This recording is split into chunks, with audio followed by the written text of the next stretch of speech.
Aujourd'hui, on va voir pourquoi les soi-disant sucres lents sont pas si lents que ça et ce que ça implique pour ta diète. Salut, ici Nico et dans cette vidéo, j'aimerais te parler de nutrition et plus particulièrement de ce que la plupart des personnes appellent les sucres lents. Et quand je te dis sucres lents, tu penses probablement pommes de terre, pâtes, pain, ce genre de choses.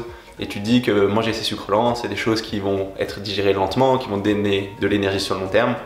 Et en fait, c'est faux. Il faut que tu aies conscience que cet abus de langage, il correspond à aucune vérité derrière d'un point de vue nutritionnel. Parce que tout ce que je viens de citer, que ce soit les pâtes, les pommes de terre ou le pain, c'est des choses qui au contraire vont passer très vite dans ton sang.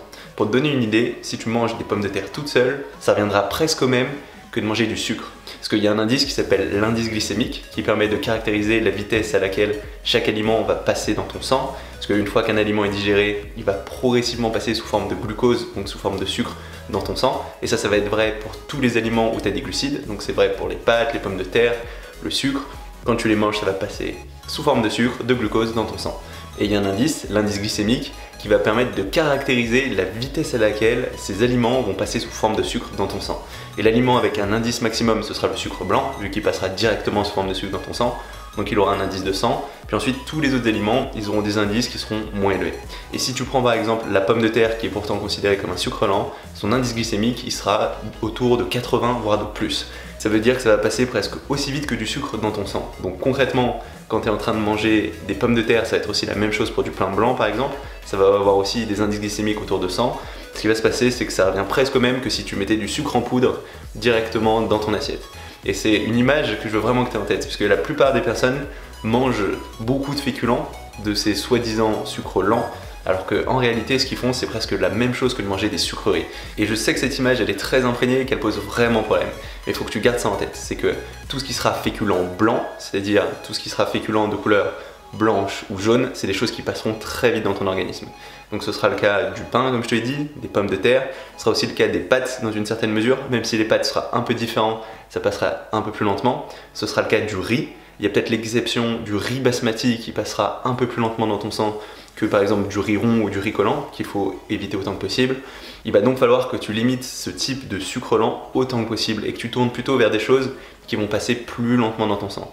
Donc ça va être le cas par exemple des lentilles, des haricots, haricots rouges, haricots noirs, flageolets. C'est des choses qui vont passer très progressivement dans ton sang. Là, l'indice glycémique il sera plutôt autour de 30, qui du coup vont te donner de l'énergie sur le long terme. Et dans l'idéal, il faudrait même que tu aies un maximum de bonnes graisses, parce que ces bonnes graisses, elles vont passer encore plus lentement, elles vont même pas entraîner de pic d'insuline, donc ton corps il aura encore moins tendance à stocker. Donc ce qu'il faut que tu retiennes, c'est que cette dénomination de sucre lent, c'est pas du tout quelque chose de scientifique. C'est juste un terme qui est utilisé de façon récurrente, mais dans un mauvais contexte. Et que tout ce qui est féculent blanc, c'est-à-dire féculent de couleur blanche ou jaune, il faudra l'éviter ou au moins le limiter autant que possible. Et le seul moment où tu peux vraiment prendre ce genre de choses, c'est juste après ton entraînement.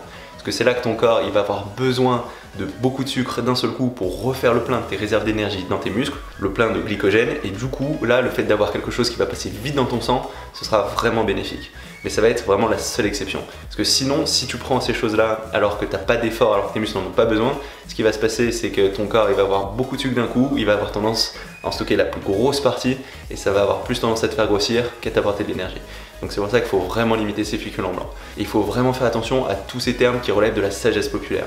C'est pas parce qu'on appelle ça des sucres lents que c'est vraiment des sucres lents. C'est avant tout des sucres. Et surtout, il faut que tu gardes en tête que tout ce que tu vas manger qui contient des glucides, ça va finir sous forme de glucose dans ton sang à un certain moment. La question c'est à quelle vitesse ça va passer dans ton sang. Bon, il y aura quelques petites subtilités en plus, mais en gros l'idée c'est ça. C'est qu'à la fin ça devient du sucre et nous on veut réguler la vitesse à laquelle ça passe dans ton sang.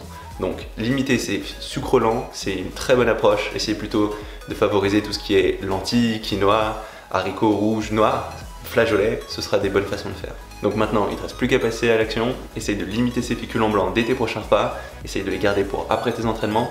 Ça fera une grosse différence. Si jamais tu as bien aimé cette vidéo, n'hésite pas à mettre un petit pouce bleu. Tu peux aussi t'inscrire à ma chaîne YouTube si tu ne l'as pas encore fait pour savoir quand je sortirai de nouvelles vidéos. J'en sors tous les jours. Et du coup, on se retrouve dès demain pour une nouvelle vidéo. Salut!